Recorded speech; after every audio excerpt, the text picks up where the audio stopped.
నమస్కారం. అదేవిధంగా నాతో పాటున్నటువంటి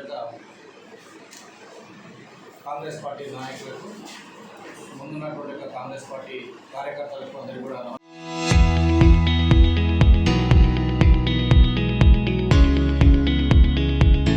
నమస్కారాలు తెలియజేస్తూ, ముఖ్యంగా ప్రతి ఆదివారం ఒక ప్రహసనంగా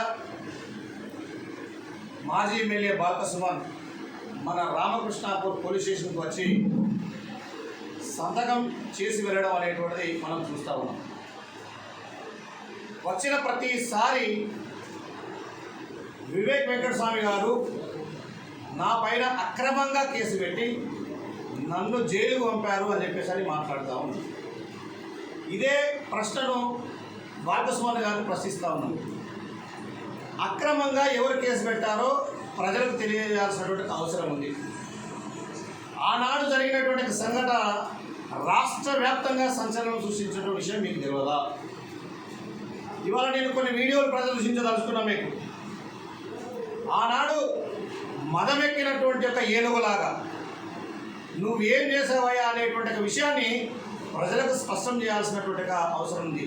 నువ్వు తాగి చేసావా, లేకపోతే మత్తు పదార్థాలు తీసుకొని చేసావా, నువ్వు ఎలా చేసావో ఇలా ప్రజలకు వివరించాల్సిన అవసరం. నీకు ఒక పరిపాటి అయిపోయింది. స్టేషన్కి వచ్చి సంతకం పెట్టినప్పుడల్లా అక్రమంగా కేసు పెట్టారు, అక్రమంగా నన్ను జైలు పంపారు, నన్ను డిటెన్షన్ సెల్లో ఉంచారు, నన్ను దోమలు పంపించారు. దోమలు ఎవరైనా దోమలు పంపించి నేను కుట్టడానికి అని చెప్పేసి చేస్తారండి. ఏం సోయుడిని మాట్లాడుతున్నా బాల్క సుమన్ అనేటువంటిది నేను ఇవాళ ప్రదర్శించదలుచుకున్నాను. ఇలా మీకు మీడియా మిత్రులకు ఒక వీడియోను ప్రదర్శించాలనుకున్నా. ఆ రోజు మీకు అంతా తెలుసు, కానీ ఈనాడు కూడా ఏం జరిగిందో మీరు ఒక్కసారి వీడియోని నేను మీకు చూపిస్తాను. ఒక్కసారి మీరు దయచేసి దగ్గరగా పెట్టి చూడాల్సిన అవసరం ఉంది.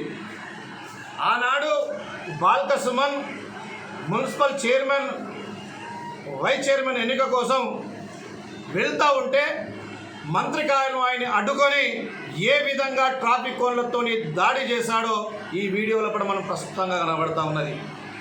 ఇది ప్రత్యక్ష సాక్ష్యం. ఇలా నువ్వు అక్రమ కేసు ఎట్లా పెట్టారని చెప్తావు? సిగ్గుండాలి ఆ మాట అనడానికి నీకు. ఇక్కడ మీరు చూస్తే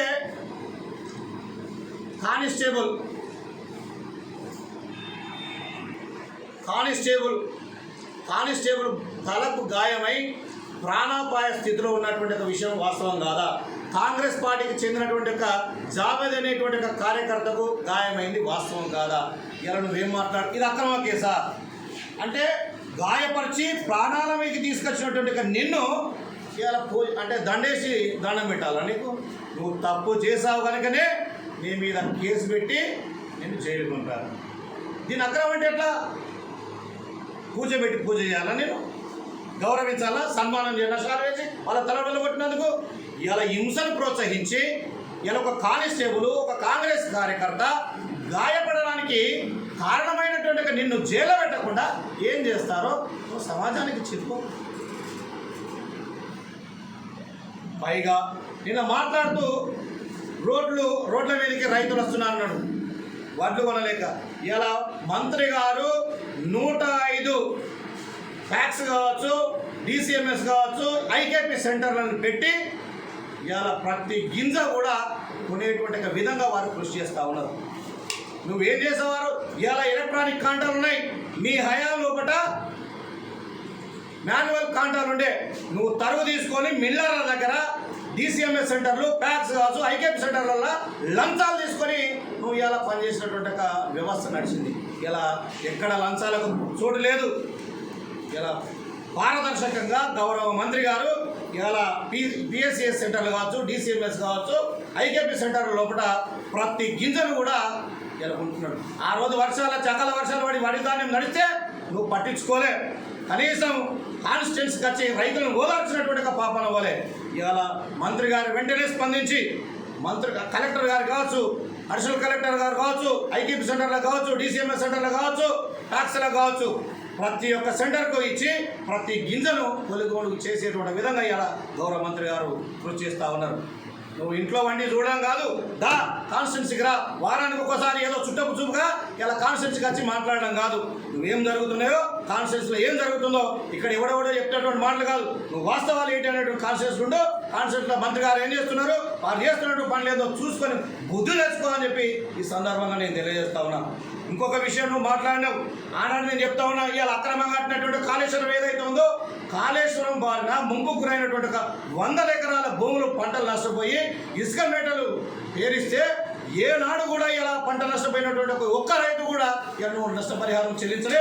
కనీసం వాళ్ళను 10,000 కాదు రూపాయి కూడా వాళ్ళకు నష్టపరిహారం అందించినటువంటి పాపన వాళ్ళను 5 ఏళ్ళ కాలంలో. ఇవాళ మంత్రి గారు ఎమ్మెల్యే అయిన తర్వాత వెంటనే ఎవరైతే ఉన్నారో రైతులు ఉన్నారో, ఇలా అన్నారం కావచ్చు, బొబ్బర్చెలక కావచ్చు, వెలుమపల్లి కావచ్చు, ఇవాళ అదేవిధంగా లక్ష్మీపూర్ కావచ్చు, సోమన్పల్లి కావచ్చు, ఏదైతే ముంపు గురైనటువంటి ప్రాంతాలు ఉన్నాయో, మీరు కట్టినట్టు అక్రమంగా కట్టినట్టు కాళేశ్వరం ముంపు గురైనటువంటి ప్రాంతాలు ఉన్నాయో, ఆ ప్రాంతాలలో కూడా పర్యటించి ఇసుక మేటలు వేసినటువంటి భూములని సేకరించి సర్వే చేయించి సుమారుగా 330 ఎకరాలకు ఎకరానికి 10 లక్షల చొప్పున ఇలా 33 కోట్లు ఇచ్చినటువంటి ఘనత ఇలా వివేక్ వెంకట స్వామి గారు సిగ్గుండాలి మాట్లాడడానికి. ఇప్పటికైనా బుద్ధి తెచ్చుకోను.